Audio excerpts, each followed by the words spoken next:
This chapter, we're going to discuss the profit motive. We got 6 different subtopics to talk about. The first one is we are surrounded by mixed messages, but what are your true options for capturing value? 2, capturing value. 3, the 3 ways of learning. 4, no matter their approach to capturing your value, the fundamentals don't change. 5, most people live in financial scarcity because they lack the correct vehicle to get paid and capture the value they desire. 6, rules to value.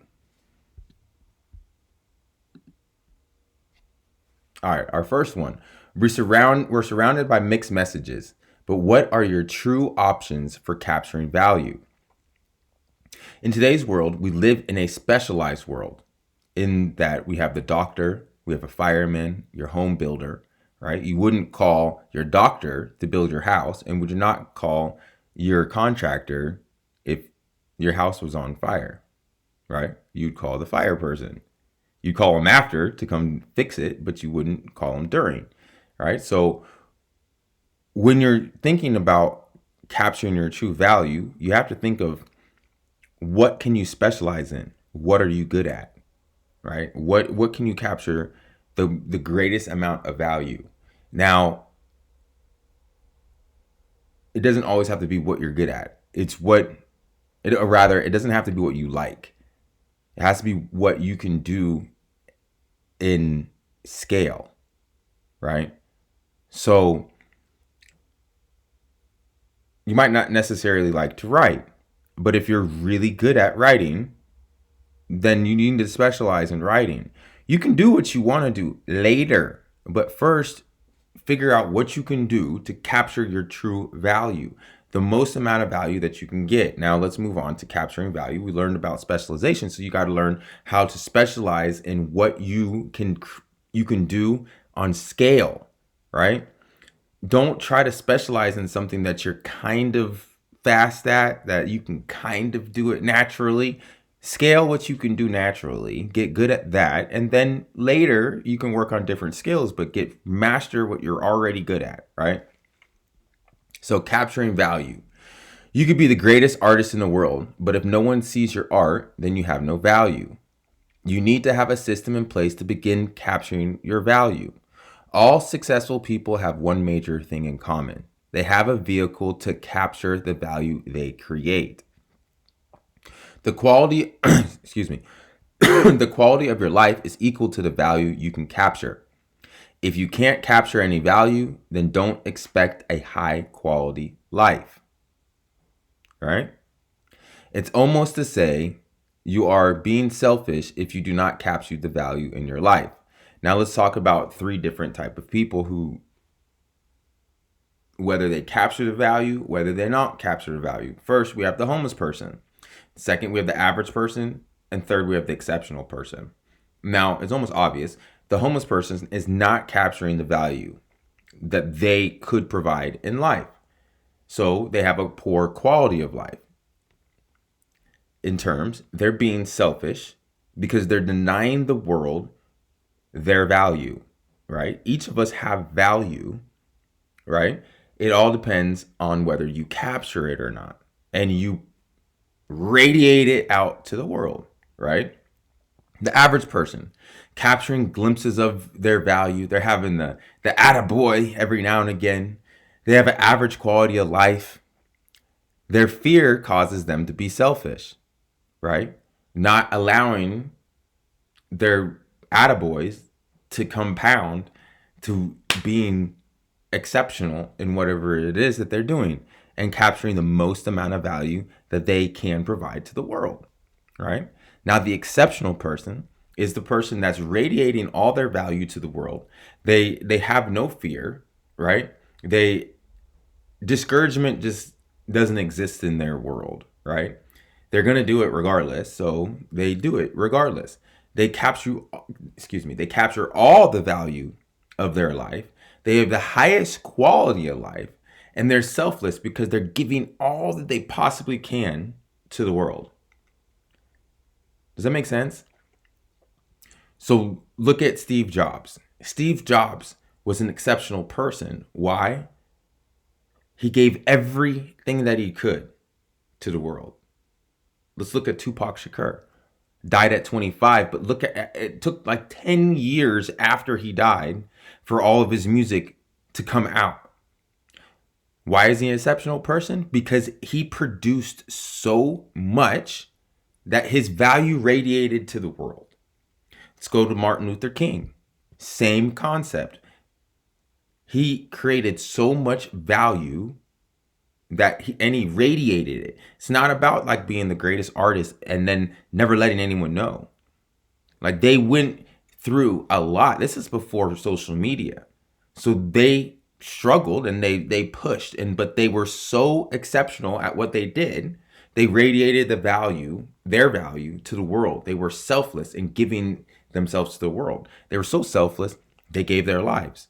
But today, years after they're gone, still talking about them. Malcolm X would be another one. Now, he radiated so much value that even at the time, the Nation of Islam and even the whole, if we look years later, his value, he was so valuable and he was such an exceptional person that out of the Nation of Islam and Malcolm X, we remember Malcolm X. I can't even remember the Nation of Islam's leader right now. Why? He might have done exceptional things, but he himself was just an average person. He didn't give his value like Malcolm X did. The first rule to this is don't lose value. No matter what you do, don't lose your value. Second rule, always remember the first rule. All right. Now we've talked about value. Well, now you can be like, well, how do you get to that part, right? Like, there's 3 ways of learning. And most people get stuck on the second, understanding, but make sure you make things instinctual, right? So being on instinct, right? So after you know what value you have, then you have to learn how to capture your value, how to radiate your value. You have to learn and then be constantly learning all the time, always, always, always. And that's how you conquer rule number 1, which is what? Do you remember what rule number 1 was? Don't lose value. So hearing, right? Acknowledging a new idea, a term. The second one is understanding it. Studying the new term or idea until you can teach it to another person, right? And then making it instinctual, where it becomes second nature, no longer have to think, it is ingrained in your frame of mind, right? Now, let's think of like a baby, right? And I don't know why this is the first thing that popped in my mind. Hearing and seeing potty training. When I was young, I was potty trained extremely fast, right? I don't know why, but I was. I understood the idea so well that when I was at the daycare, I was teaching the other kids, how to become potty trained and how to get off the diaper, right? Then making it instinctual it became so second nature that even to this day, I know how to go to the bathroom, right? I mean, that's a stupid example, but it's the same thing and it's so easy to understand, right? First, it's hearing, acknowledging a new idea, a new term, like, what? I don't have to go to the bathroom on myself. Okay. Understanding it. Studying, how do I get this diaper off of me, right? How do I go to the bathroom, all right? And then knowing it so well that even in goo goo gaga language, you can teach other babies in goo goo gaga how to live a brand new life without the diaper, right? Then making it instinctual to where no longer, when you have to go, you even think of going on yourself. It's instinctual that the second you got to go, you're going to the bathroom, right? Now, you can take that with finances. Now, that was very simple. And I'm pretty sure each and every one of you are be like, Eric, that is just stupid. That is so simple for you to understand. Okay. Okay. All right. Accomplishing goals. The 3 ways of learning. Hearing it. There's a new way of learning. It's the 6 strategies, right? To conquer any challenge in life. Understanding it. Studying those 6 ways. And studying them so well that being able to teach a class on it. I have a class and a book, right? And making it instinctual.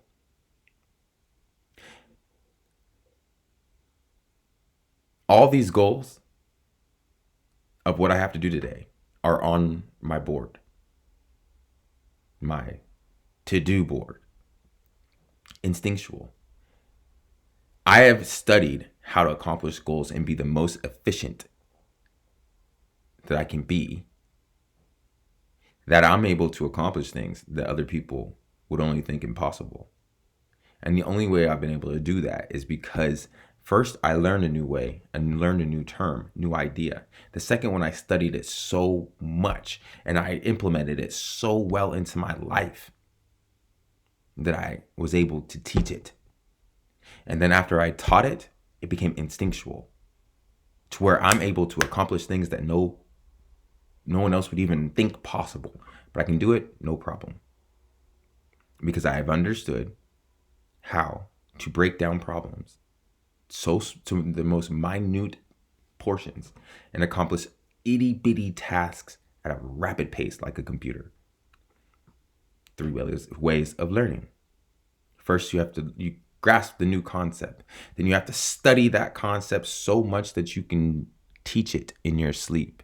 And then after you've learned it that well, then it becomes instinctual.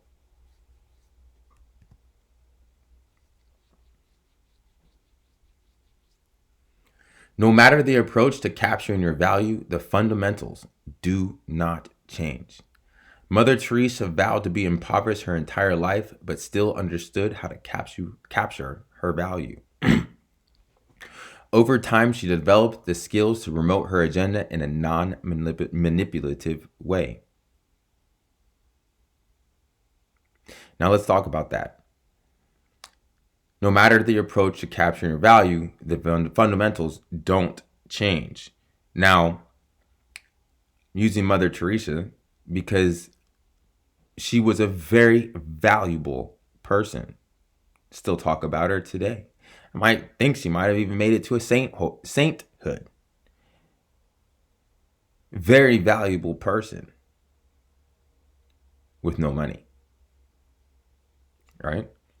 So she was able to get people to donate and help with her cause by being a leader and showing it and giving people that had no voice a voice and being a mother, right? Mother Teresa, hence the word. No matter your religious belief, each say to have, right? So it doesn't matter if you're Christian, doesn't matter if you're Buddhist, doesn't matter if you're Islam, doesn't matter if you're Baha'i, doesn't matter if you're Rasta. Every one of them has the same basic fundamentals, which is faith, trust, and action, right? Have faith in something that you do not see.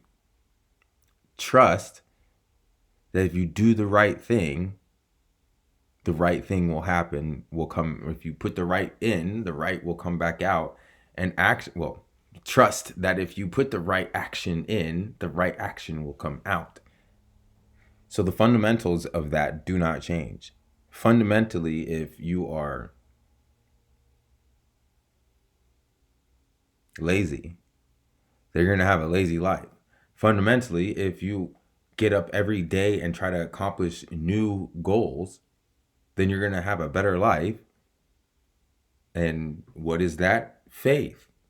Having faith that if you work hard and you do the necessary things, because working hard doesn't necessarily get you what you need to do, because working hard is also the studying. Remember the 3 ways of learning. So you have to consistently capture your value and consistently learn like the 3 ways of learning. So you see another way to capture value, a new way of doing things, you got to study it and make it instinctual. Same thing with this. You got to have faith into something that you don't see, trust it enough that you're going to put action behind it and go for it. Most people live in financial scarcity because they lack the correct vehicle to get paid and capture the value they desire. Remember, we live in a specialized world. You can't do everything. You need units of exchange. Could be money, time, experience, labor. You have to have value. In order to obtain any units of exchange, you have to bring value. You have to have the ability to persuade. Your customers taking money from their bank and adding it to you, your bank, capturing value. So with that, we live in a specialized world. So again, let's go over. You can't capture all the value in the world. You can only capture what you're good at. You can capture your value. What is your value? What can you offer to the world? Not what the world can give you. What can you offer to the world? The more that you offer, the more value you create. The more value you create, the more money you will receive. Or if you're not looking for money like Mother Teresa, the more value you create, the more help you are able to provide, right? So you need units of exchange. So if you do not have very much money to assist you on capturing your value, well, then your value might be time. Trading your time for units of capital. But during that, you better increase your value. So if you want to exchange your time for units of money, then you need to constantly increase your value so that your time becomes more valuable and you become more valuable, right? If you want to do it through experience, well, that's through working more and more in something and becoming more specialized in whatever it is that you do. Now you have to have value. I'm not going to hire anyone that doesn't have value. And I've tried to go over this. I made a couple videos and I showed the dollar example where I showed a dollar in whole and yes, it has value. It's worth $1. But if you rip that dollar up, it's no longer valuable. So in order for you to capture your value, you have to remember that example. If you do not capture and do not withhold your value, what is rule number 1 is don't lose value. So don't rip yourself up like I ripped up $1 in a different video and tried to explain how in the beginning it had value, in the end it had no value. So be very careful with yourself and don't lose value, but more importantly, always figure out how to increase your value. And you have to have the ability to persuade people, because you have to understand it's almost like a zero-sum game. It's not as vicious as the stock market zero-sum game, but one person is taking something out of their pocket to give it into yours. So whatever value you're giving or whatever it is that you are doing, keep that in mind, that you have to provide something that creates enough value for other people to take money from their coffers and put it into yours. The rules to value. It has to be true value. We all think we can sing in the shower, but can you actually win a Grammy? Right? Now, let me think about that one for just a second. We've been talking about it this entire chapter about you have to find what you're good at. What can you give to the world? Right? Now you have to be blatantly honest with yourself.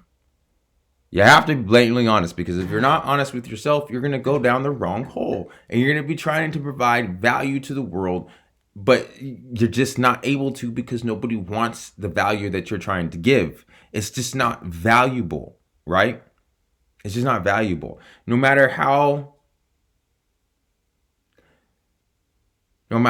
many pennies I collect, at the end of the day, is still just a penny. If you have not worked on increasing your value from a penny to a nickel, from a nickel to a dime, from a dime to a quarter to a dollar, then you can't get frustrated if all you're worth is that penny. But do not think as being a penny that you are bringing the truest value. You have to be really good. You got to be $1 at whatever you do.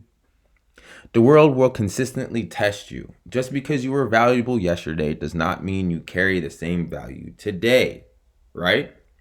So that goes with what is rule number 1. Do not lose value. The most important thing of all this is do not lose value. And the 3 ways of learning, right? So you have to consistently search out ways to increase your personal value. And then step into 3 ways of learning. Learn a new idea, learn a new concept. Get so good at it that you can teach it and then make it instinctual. Rare and in demand. Now, this is the most important part about value. These are the key rules of value. Rare and in demand. The value you bring has to be in demand, but also has to be rare. Flipping burgers is very high in demand, but it's not very rare. So it doesn't expect lots of money, right? Does it make sense? So just because something that you're doing is in high demand, right, doesn't mean that it's creating very much value, right? And I do not want to downgrade anyone when I say this, like the nursing industry. It is in high demand, but you're only going to make so much, right? It's not rare. It's just in high demand. Flipping burgers is the easiest one because, it's easy to look down on people that flip burgers. But even a lawyer, they're in high demand, but they're also not very rare. So they're kind of maxed out at what they are at. Let's look at a doctor. The more specialized you become, the rarer you become, and the more you're worth. But again, you're only tapped out at a certain amount. Now, let's look at Michael Jordan.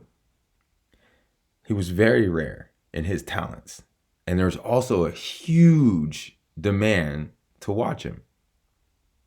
So, how much value did he create? There was such a huge demand for his greatness that he created a shoe, and to this day, that shoe still, 20 years after he ever touched a basketball professionally, still sells. So Michael Jordan was able to create value. He was able to know what he was good at and capture the most amount of value